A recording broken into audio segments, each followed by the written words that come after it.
Só isso. Escuta, vamos falar da cidade de São Paulo, porque tem eleição ano que vem, certo?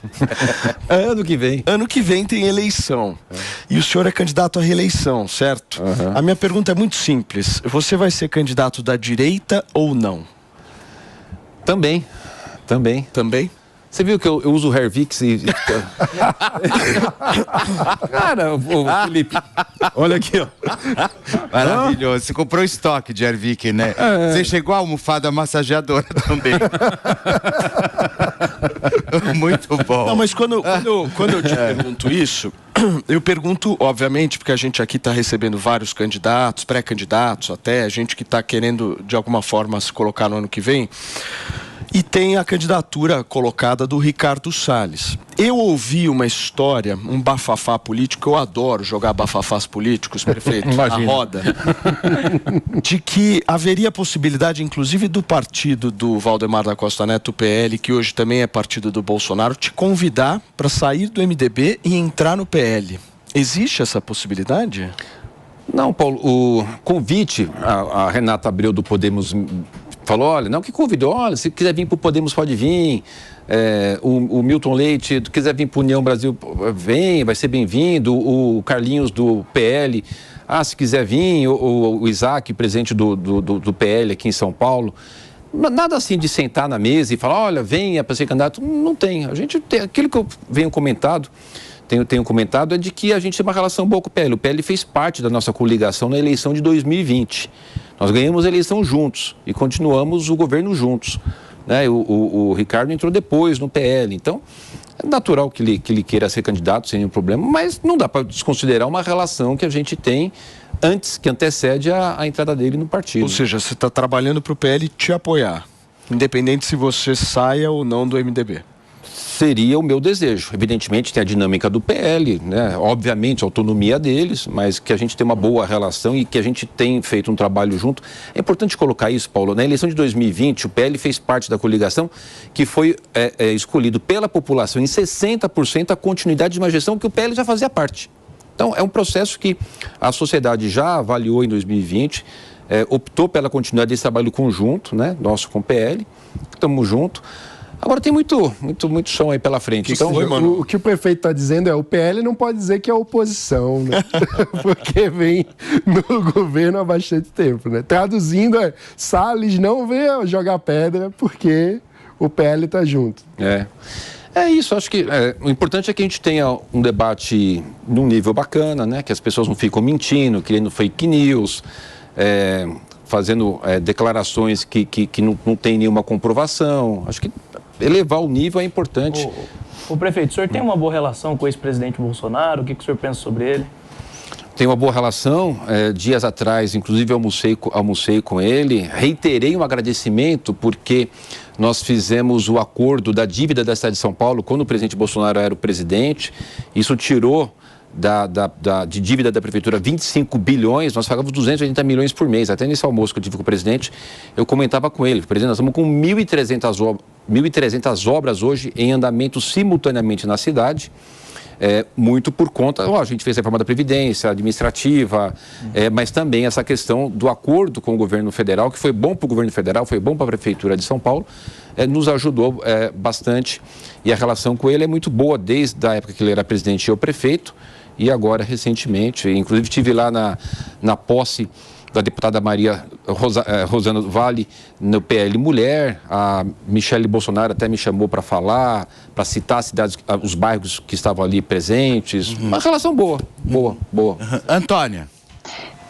Bom dia, prefeito. Eu não quero aqui falar de partidos, porque eu não gosto de partidos, eu abomino partidos. Infelizmente, para hoje em dia se candidatar a um cargo público, você precisa de um partido, mas eu não gosto. Eu não falo por partidos, eu falo por mim.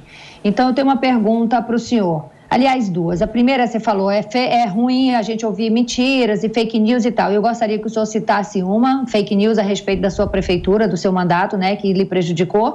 E dois, eu vou para São Paulo pelo menos 2 vezes por mês, e quando eu vou para a Jovem Pan, eu guardo meu celular dentro da calça, eu tiro o meu relógio, eu fico apavorada. As cenas que reproduzem São Paulo, o coração do Brasil, São Paulo, que graças a Deus funciona muito bem para quem quer trabalhar, né, e ainda ganhar o seu ganha-pão, mas a gente vê uma cena da série Walking Dead, a Cracolândia, essas pessoas espalhadas pelas ruas. O que está sendo feito para resolver isso, que repercute muito mal lá fora?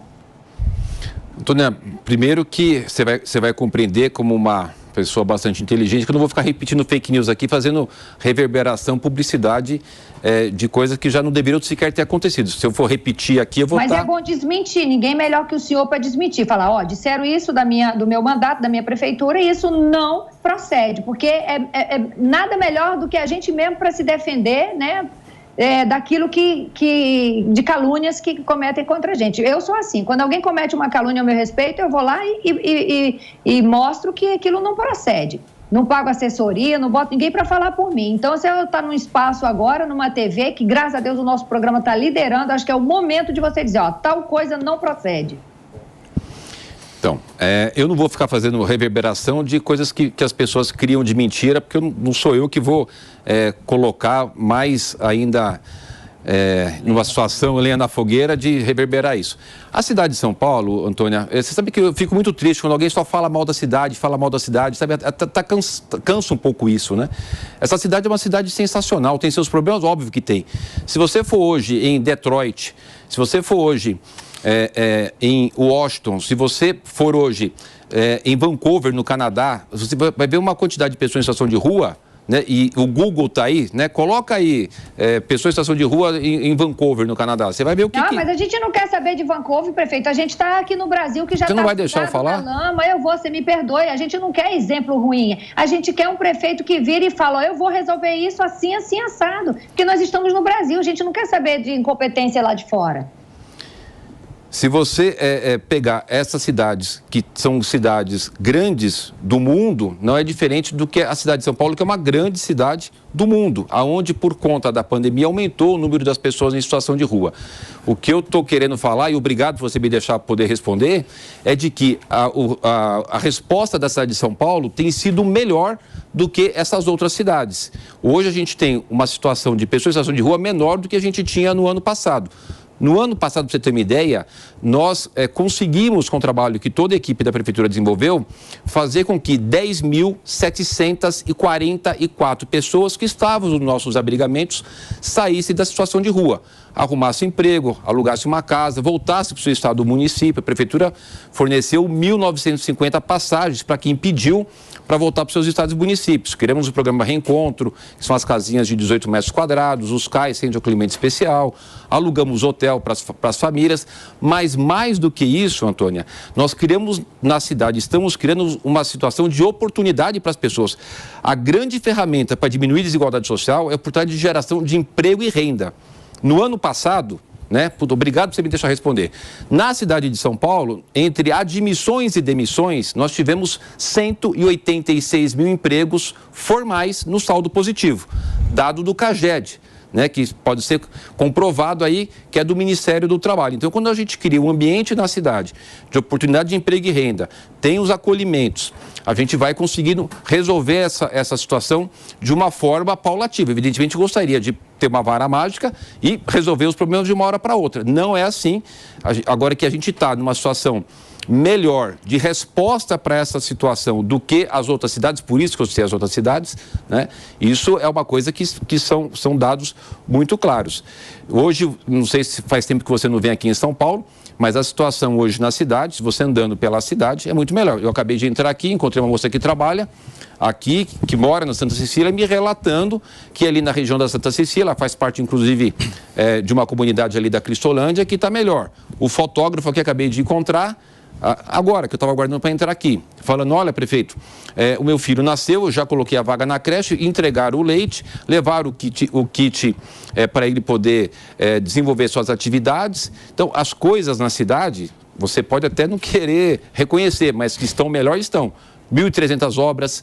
Hoje a cidade tem uma saúde financeira que não tinha, nós estamos classificados pela FIDES como AAA, pegar Miami é AA, o número de investimento, 11,5 bilhões de investimento e oportunidade de geração de emprego e renda. Saiu ontem uma matéria no Valor falando do quanto que a gente está aumentando o número de turistas pela quantidade de eventos que a cidade está desenvolvendo. Então, problemas tem, mas eu só queria te comparar, né? Não estou me baseando para roubar desculpa, para fazer comparação de que a cidade de São Paulo está melhor do que outras cidades que tiveram o mesmo. Essa semana, se eu não me engano, ou acho que foi segunda-feira, você me corrija se eu estiver errado, mas completou 2 anos da morte de Bruno Covas. Ontem, perdão, terça-feira. 2 anos da morte de Bruno Covas e hoje você está aqui 2 anos depois batendo um papo com a gente. O que mudou com a morte dele na gestão da prefeitura? Aproveitando que você está falando da morte do Bruno, ontem a gente fez, Paulo Matias, a missa de 2 anos lá na Catedral da Sé. Aproveitar que a Antônia está aí. E na missa, o padre Baronto, que é o pároco da Catedral da Sé, pegou e falou assim, eu quero aproveitar que o prefeito está aqui e fazer um agradecimento público que você está devolvendo a Praça da Sé para as pessoas. De 15 dias para cá, é uma outra Praça da Sé. Os turistas estão voltando, as pessoas estão vindo na igreja, as coisas estão fluindo, a gente está andando. Porque eu preciso, como prefeito, fazer uma defesa para que as pessoas parem de só fazer crítica à cidade, a gente possa reconhecer também um pouco dos avanços. Que problemas tem, mas a gente está trabalhando para resolver os problemas, né? Que a cidade tem dado as respostas. Da morte do Bruno, o que mudou? Não mudou muita coisa. A eleição, o Bruno na cabeça de chapa e eu de vice, foi feito um pacto com a sociedade com relação às nossas propostas e eu estou cumprindo as ações que nós pactuamos com a sociedade. Evidentemente, tem ajustes, né? Como o caso do plano de metas, a gente teve um ajuste agora. Teve um item que eu tive que tirar, por exemplo, de que ia aumentar o número de linhas de ônibus em 400 quilômetros. Por que eu tive que tirar? Em 2019, quando foi pensado o plano de metas, nós tínhamos 9 milhões de passageiros por dia. Hoje eu tenho 7 milhões. Então, se eu tenho 20% a menos de passageiro, eu preciso fazer a adequação das linhas de acordo com a realidade atual, né? A questão, por exemplo, do BRT Radial Leste. Estou com dinheiro nosso. Soltei a licitação, podia ter começado a obra e eu entregar. Eu não vou ter tempo de entregar. Por quê? Porque o Tribunal de Contas parou a obra. Se o Tribunal de Contas parou a obra e a gente precisa atender à necessidade de tirar as dúvidas que o tribunal tem, isso vai demandar um tempo. Eu não tenho gestão sobre essa questão do tempo. Então, estou sendo honesto. Olha, eu não vou conseguir inaugurar. Mas eu estou com um projeto, estou com dinheiro, assim que o Tribunal de Contas me liberar, eu licito e a obra começa. Então, são feitas essas adequações. Agora, a equipe basicamente é a mesma. Óbvio que tem uma situação ou outra que vai mudar, né? Eu não posso estar lá estático. Se eu tenho alguma situação que eu vejo que um outro não é melhor, eu vou trazer. Que eu acho que essa pessoa está num posto, mas ele é melhor, aproveitar do outro, eu vou transferir. Eu não vou estar estático, eu tenho que responder. Mas, do geral... Mano, prefeito, bom dia. Bem, eu sou um cidadão que decidi vir morar em São Paulo, nasci em Recife, logo por óbvio, eu reconheço muitas dos pontos positivos que tem na cidade. Mas eu queria insistir em falar um pouco sobre a questão da Cracolândia, porque é algo que aflige as pessoas no dia a dia. E eu queria entender do senhor qual que é o modelo de enfrentamento dessa questão. Porque, de um lado, nós tivemos na esquerda, durante a gestão do Haddad, um discurso de que não, tem que abrir os braços, acolher todo mundo, e aquela história do Vale... Bolsa Crack. Do Bolsa Crack, que ficou conhecido como Bolsa Crack. Do outro lado, tem um discurso tolerância zero, tem que fazer internação compulsória, colocar a polícia para cima. E, aparentemente, nenhum desses dois modelos está em vigor atualmente. Então, qual é o método que o senhor... Qual é o modelo de política pública que a gestão do senhor defende como o caminho para resolver a questão da Cracolândia? E, claro, não existe uma varinha mágica que resolva de um dia para o outro, mas seria possível dizer para a população: num determinado horizonte de tempo, com essa estratégia que estamos seguindo, vamos resolver a questão da Cracolândia? Olha, Cracolândia é um problema que assola a cidade de São Paulo há 30 anos. Cracolândia existe há 30 anos na cidade. Em 2016, haviam 4 mil usuários nas cenas de uso aberto ali naquela região. 4 mil usuários. Por que deu esse pulo? Quando o prefeito daquela época resolveu fazer o pagamento, colocar dinheiro para as pessoas dependentes, ele não foi lá jogar na loteria, comprar um presente para a mãe. Ele foi fortalecer o traficante, comprar crack. Quantas pessoas tem hoje? Em torno de 1.000 pessoas que estão hoje na Cracolândia. Que a gente vem fazendo um grande trabalho de abordagem, de prisão de traficante, mais de 180 traficantes presos, e de tratamento médico para essas pessoas que são dependentes. Abrimos CAPs, os centros de longa permanência, os CIATs, vários serviços a Prefeitura de São Paulo, junto com o Governo de Estado, desenvolveu para poder fazer com que as pessoas se convençam a buscar o tratamento e diminuir a oferta de crack naquela região com prisão de traficantes e a reurbanização. Reurbanizamos lá para a Isabel, reurbanização. Então a situação hoje é grave, ainda é grave. Está melhor? É óbvio que está melhor. Né? Se você tinha 4 mil e tem 1.000, está melhor. Qual que é agora o nosso maior desafio com essas 1.000? Uma pesquisa da Unifesp, por isso que é bom a gente poder trabalhar com os dados corretos e fugir da tal das fake news, trabalhar com dados corretos. A Unifesp diz o seguinte: 57,4% das pessoas que estão lá hoje, elas estão há mais de 5 anos. 39% estão há mais de 10 anos. É óbvio, quem está lá há mais de 10 anos, ele vai ter muito mais resistência de aceitar ir para o tratamento do que quem estava no tempo menor, mas a gente está persistindo. Como o governador Tarcísio fez agora o hub de tratamento, que aumentou muito a procura pelos tratamentos, e ação contínua, ter coragem de enfrentar, não desistir, nós vamos persistir. Eu e o Tarcísio, nós temos uma meta, que é ir até onde unidos, hein? Isso aí me cheira um pouco de política também. Não é por nada política pública boa, positiva para as pessoas. Ô prefeito, posso te falar uma coisa antes do Pavanato te fazer a próxima pergunta? Você sabe que eu estava olhando um vídeo do Boulos esses dias e eu vi ele como um Faria Limer. Ele tá tão diferente, mas tão diferente, que eu tô quase vendo ele assim numa agência do mercado financeiro vendo ações de renda fixa. Eu não sei, eu tive essa sensação. Você acha que o Boulos tá ficando mais paz e amor mesmo? Está ficando mais paz e amor nada. E está querendo vender uma imagem que não é, né? Aparecendo de terninho, com biblioteca no fundo, discursinho para boi dormir.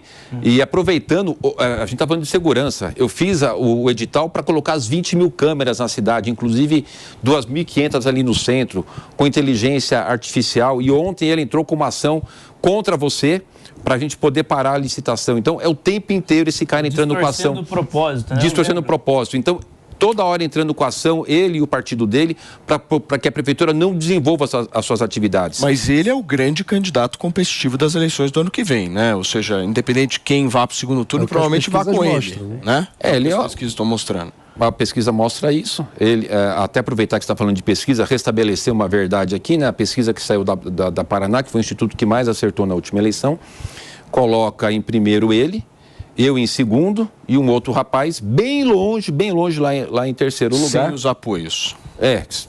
Objetivamente, como é que é o quadro hoje, né? Quem que você vota para prefeito? Eu voto no Boulos, no Ricardo Nunes e no outro bem longe, né? Aí faz aquele desenho, aquelas artezinhas de rede social, até aproveitar o gancho. Prefeito. Pavanato, por favor. Fala, Pavanato. Vai ser vereador o Pavanato no ano que vem. Se Deus quiser. Prefeito, a pergunta é Vem para o MDB, Pavanato. Não. Tô tranquilo. Prefeito, eu achei que você ia chamar para o PL. Pode ser também, vamos estar tudo junto.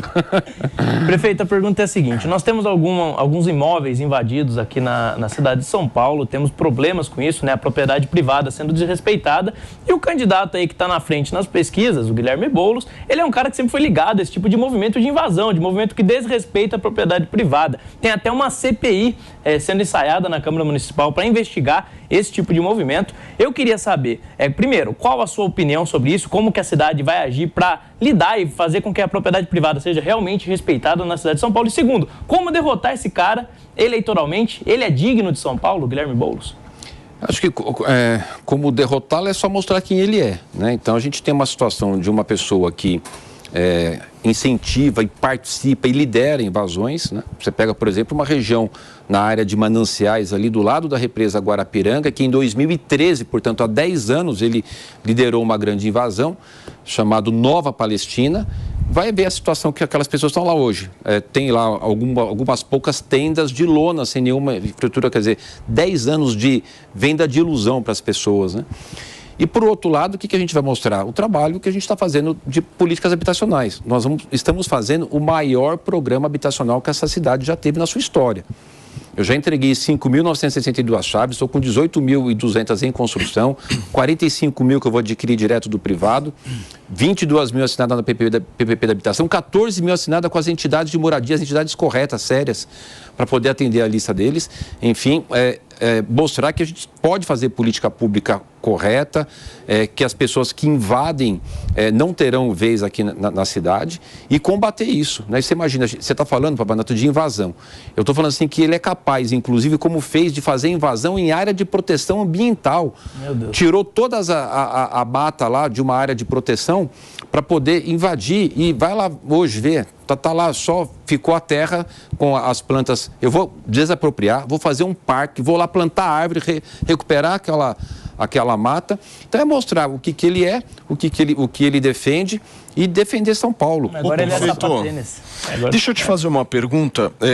Você, no início da conversa, falou que gostaria de trazer também a direita, né? Você falou, eu também quero a direita. Que tipo de sinalização você vai fazer para esse público que apostou em Bolsonaro na eleição de 2022? O Ricardo Nunes, ele vai conseguir trazer esse público para ele como? Olha, de falar da cidade. Quem é de direita, de centro, as pessoas querem o bem da cidade. Que é uma cidade, eu acabei de falar os dados aqui da geração de empregos, né? 186 mil no saldo positivo entre admissões e demissões. Uma cidade que tem ética, que não tem escândalo, que não tem nenhuma criança fora da creche. A gente tem vaga de creche para todas as crianças nessa cidade país, de 12 milhões e meio de habitantes. Que a gente entregou 506 mil tablets para as crianças da rede municipal, que hoje a gente tem um dos melhores salários dos professores na cidade, que eu estou fazendo um maior programa de recapeamento da história da cidade. Eu já recapeei, na data de hoje, se você pegar hoje, 5,8 milhões de metros quadrados de rua recapeada. O que representa isso? É você sair de São Paulo e até o Uruguai. Você sabe o que é você sair de São Paulo até o Uruguai? É o que já está recapeado hoje. E eu vou continuar fazendo o recap todos os dias, das 22 às 4 da manhã, de segunda a segunda-feira, até o final desse ano, até o final do ano que vem, se Deus quiser, durante 2025, 26, 27 e 28. O maior programa de recap da história. Portanto, é um outro patamar de cidade que tem os seus problemas, tem. Não estou falando que não tem os seus problemas, mas que a gente está enfrentando os problemas. Então, nós vamos falar sobre isso, prefeito, mas antes deixa eu fazer um break rapidinho para vocês que nos acompanham através do rádio. São 11h e 42 minutos. Eu entendo o que o senhor está falando em relação à questão da cidade, o foco completo nos projetos que estão sendo feitos e tal. Mas está rolando um pandemônio no Brasil. E eu acho que todo mundo está querendo entender um pouco mais o que o senhor pensa sobre tudo que está acontecendo. Tem PL das fake news rolando em Brasília, tem processos de inelegibilidade acontecendo, tem cassação de deputado, como nós vimos ontem, por exemplo, a cassação do deputado Deltan Dallagnol. São pautas que, para esse público mais à direita, são pautas muito caras. O que o senhor tem para dizer sobre isso? Paulo, por exemplo, a gente tem visto qual foi a posição do governo Lula com relação às concessões e PPPs. Tem até coisa que já foi realizada, concretizada, assinada e que eles querem gerar uma insegurança jurídica, que isso é péssimo para o país, sinaliza muito mal de fazer alterações de concessões, de privatizações no governo do presidente Jair Bolsonaro. Qual que é o exemplo de São Paulo? Líder em concessões, PPPs, em privatizações, em concessões. Nós temos hoje 32 concessões e PPPs assinadas. Eu fiz a concessão do serviço funerário, concessão de terminais, já vinha da época do Bruno, aliás, lá do João de 2017, a concessão do Pacaembu, concessão do AMB, do Parque Ibirapuera, enfim, hoje nós somos líderes. No Fundo Municipal de Desestatização, que é o fundo onde vai os recursos do resultado das outorgas dessas concessões, hoje nós temos 1,8 bilhões de reais de concessão. O benefício entre as outorgas fixas e as variáveis, né? O que é outorga fixa? Eu fiz lá a concessão do serviço funerário, pagaram 600 milhões. Agora tem um percentual do serviço que vai para a prefeitura. Pega o ANB, pagaram a outorga fixa. Agora a prefeitura vai receber 12,5% do faturamento, que é a outorga variável. Só para as pessoas poderem compreender. De todo esse benefício, a gente chega em 12 bilhões de reais. Ou seja, não... Mas a Cracolândia só tem 1.000 pessoas? Não, né? Está em torno de 1.000, 1.200, 900. É a contagem diária, Felipe. Diária, feita pela Guarda Civil Metropolitana, pela Polícia Militar e tem mais. Publicado na internet disponível para a população. Aonde estão, qual é a rua, a quantidade... Transparência 100%. Tarcísio e eu, total transparência. Perdão, governador, prefeito. Então, 1.000 pessoas por metro quadrado, por área, é isso? Metro quadrado, assim? Não, por área? Não, Antônia, não. É o dia que couber 1.000 pessoas num metro quadrado, aí... Antônia não é muito boa de número. Já deu para perceber. Você falou que está divididos por áreas, é isso que eu quero. Metro quadrado, não, eu me coloquei errado. Agora... Desculpa, prefeito, mas não tem só 1.000 pessoas na Cracolândia, não. Não tem, está espalhado pela cidade inteira. E não são só 1.000 pessoas, você me perdoa, prefeito. O que está no papel não interessa. O que interessa é o que a gente vê. E não tem só 1.000 pessoas, você me desculpa. Eu acho que eu sou capaz de contar pessoalmente, um por um e depois... Não é, não. Sou sim. Muito bem. Prefeito, você quer falar alguma coisa, não? Falou o quê, né? Se a Polícia Militar, a Guarda Civil Metropolitana, o Serviço de Saúde da Prefeitura de São Paulo faz a contagem, a gente tem isso publicizado com transparência, eu não tenho nem o que acontecer. Mano. Prefeito, eu queria continuar um pouco no rumo que o Paulinho estava trazendo, porque o senhor já fez algumas sinalizações aqui elogiando o Tarcísio, elogiando a relação com o ex-presidente Bolsonaro, fez uma crítica mostrando a diferença da forma como o senhor encara as PPPs, da forma como o governo Lula trata as PPPs, mas eu queria entender melhor a sua avaliação do governo Lula, porque o MDB, seu partido, tem 3 ministérios dentro do governo Lula, e o senhor é o principal prefeito do MDB, dado que é o prefeito da principal cidade do Brasil, logo sua opinião é muito importante sobre o governo. Você acha que o MDB está errado em integrar o governo Lula? Não, acho que não. Eu tenho uma atuação e sou presidente do MDB aqui da cidade de São Paulo. Evidentemente, você tem país desse tamanho, várias situações. Você pega, por exemplo, tem muitos projetos meus que o PT vota a favor. Aqui, vários projetos meus. O PT vota a favor, projetos meus. E a oposição ao meu governo. Eu acho que a gente precisa amadurecer e continuar nesse processo de amadurecimento e dizer que aquelas pautas que são positivas de apoiar e as que as pessoas não concordam, têm discordância por uma questão, às vezes até ideológica, discordar, faz parte. Pega o Holiday. Holiday tem coisas que ele vota comigo, tem coisas que vota contra, e é tranquilo. A gente tem, estou falando porque o Pavanato é muito amigo do Fernando Holiday. É natural. Agora, qual que é a minha posição? É de que eu torço para que dê certo, porque se o governo der errado, se eles continuarem nessa situação de sinalizar para o mercado internacional, para o mercado externo, algumas posturas, a gente vai perder investimento. Deixa eu só receber quem nos acompanha pelo rádio. Vocês que chegaram agora, são 11h47. A gente está entrevistando aqui no Morning Show desta quarta-feira o prefeito da maior cidade da América Latina, a cidade de São Paulo, Ricardo Nunes. Por favor, prefeito, perdão. E aí, o que acontece? A gente tem posições e visões diferentes de alguns aspectos, né? Agora, torço para que dê certo. O que eu falei aqui é o seguinte, eu não vou deixar de sempre estar agradecendo o presidente Bolsonaro pelo que ele fez do acordo com a cidade, que é importante. Claro. Dos avanços. Você pega hoje a nossa economia, nós estamos com 4,65%, 5%. Pega a Argentina, está 100% a questão da inflação. É inegável a melhora. E quando você, Felipe, pega e trata os dados com tranquilidade e com transparência, eu tenho que fazer justiça. A minha relação com o Tarcísio tem sido um baita parceiro da cidade de São Paulo. Então, eu tenho que colocar a verdade, é só isso. A relação da Prefeitura de São Paulo com o governo federal era melhor sob a gestão de Bolsonaro do que atualmente sob a gestão do governo Lula?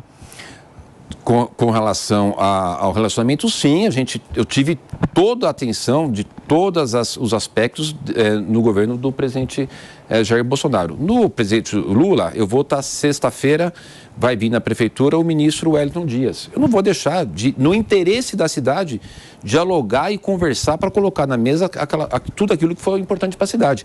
Por exemplo, eu fui para Brasília outro dia falar com o ministro Alexandre Padilha, que é um cara que eu tenho o maior respeito, para tratar da questão do prédio dos Correios, que está lá no centro, no Anhangabaú, fechado. Eles vão passar para a prefeitura por 100 anos, que eu vou criar ali o SP24, serviços da Prefeitura de São Paulo 24 horas e a grande central de monitoramento e Smart Cities da cidade.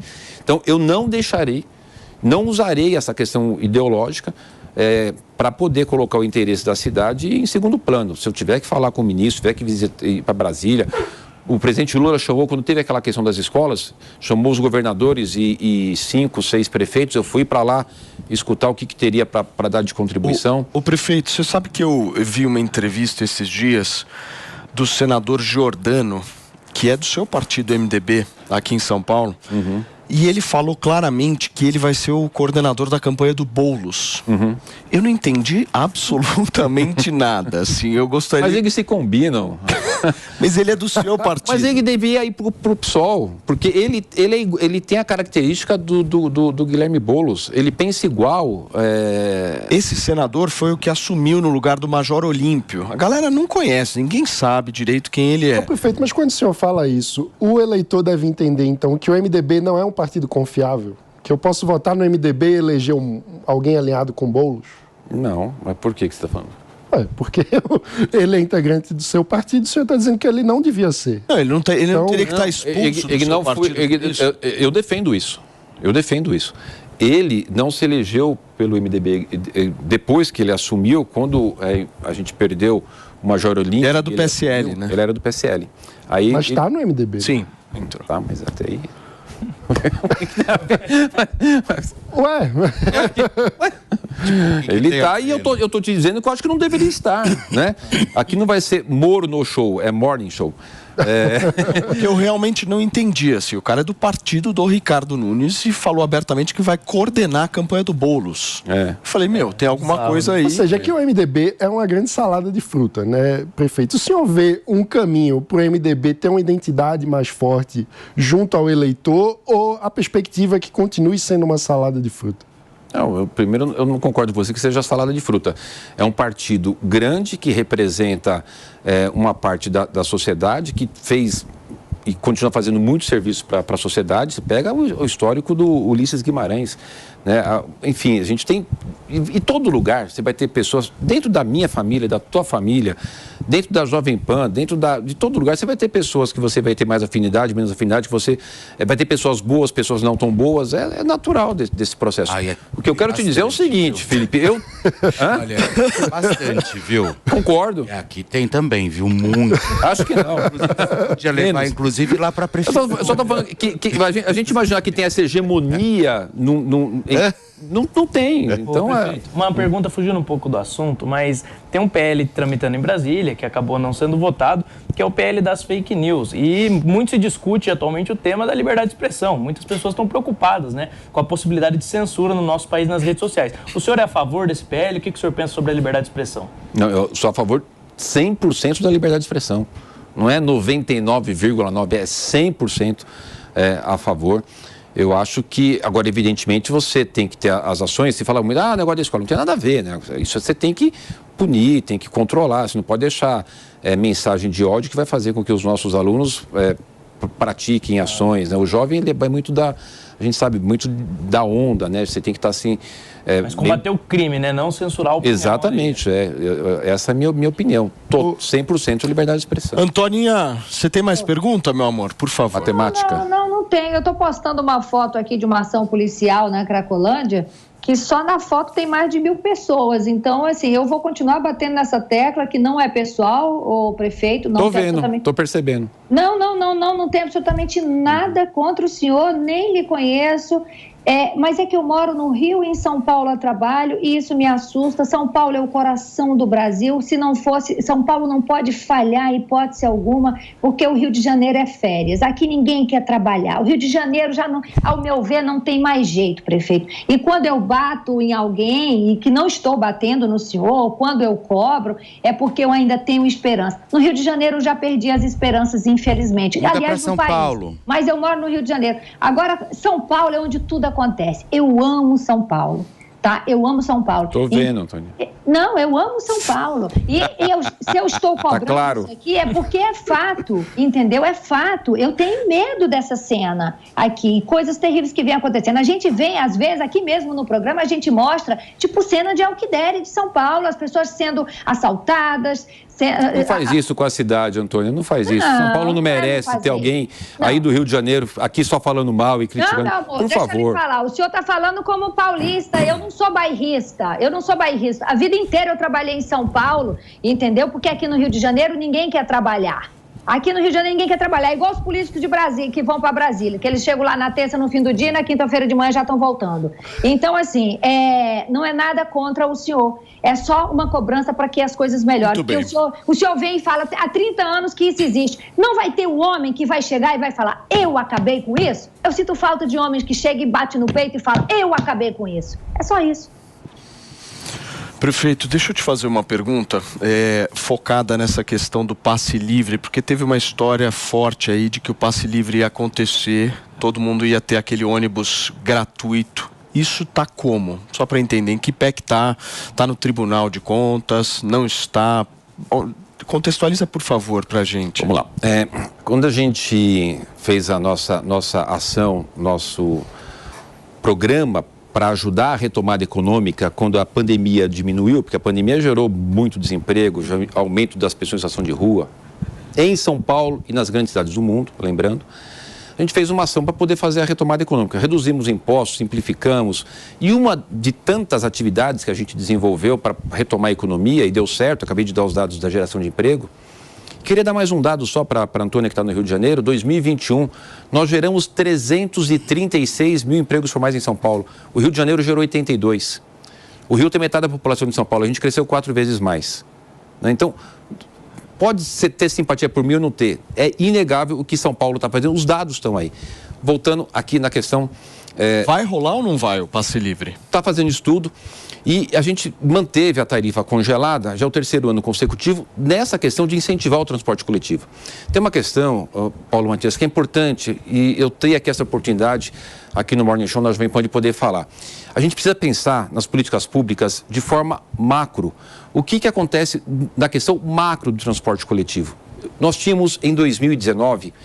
9 milhões de passageiros dia. Hoje eu tenho 7 milhões de passageiros dias.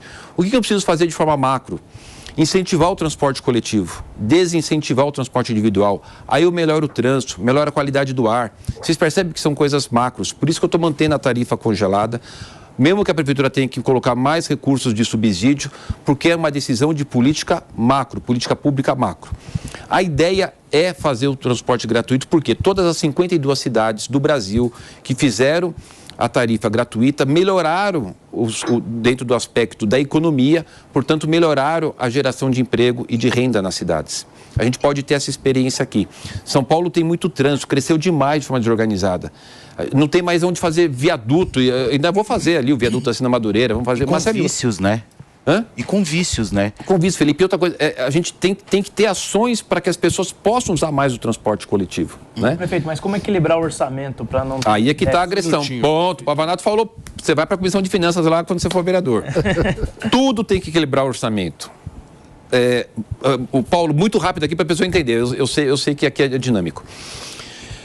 Quanto custou o sistema do transporte no passado? 10 bilhões.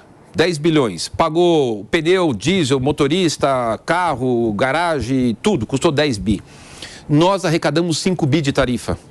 E 5 bi a prefeitura subsidiou para manter a tarifa e manter os 12 mil ônibus em circulação.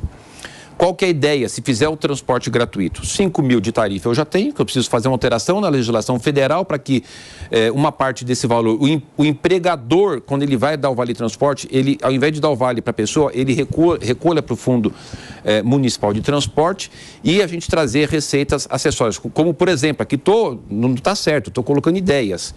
Publicidade em ônibus, enfim, uma série de ações, aí a gente poder ter recurso, porque o que eu não vou fazer é o seguinte, é tirar dinheiro da saúde, da educação, do recap para colocar... parar as coisas que estão andando para garantir o passeio. Nós temos que manter a cidade avançando. Esse ano são 11,5 bilhões de investimento, o maior investimento da história da cidade. Ano passado foi 8,5, o último maior grande investimento foi em 2020 de 4,1. Portanto, para a gente ter ideia do que é São Paulo. Deixa eu te agradecer pela sua participação. Nós pena que acabou. Mais tempo, mas o papo foi muito bom. 2 anos depois que você assumiu, você veio aqui no Morning Show conversar um pouquinho sobre a cidade de São Paulo e bafafás políticos, certo, Mano Ferreira? Porque a gente gosta.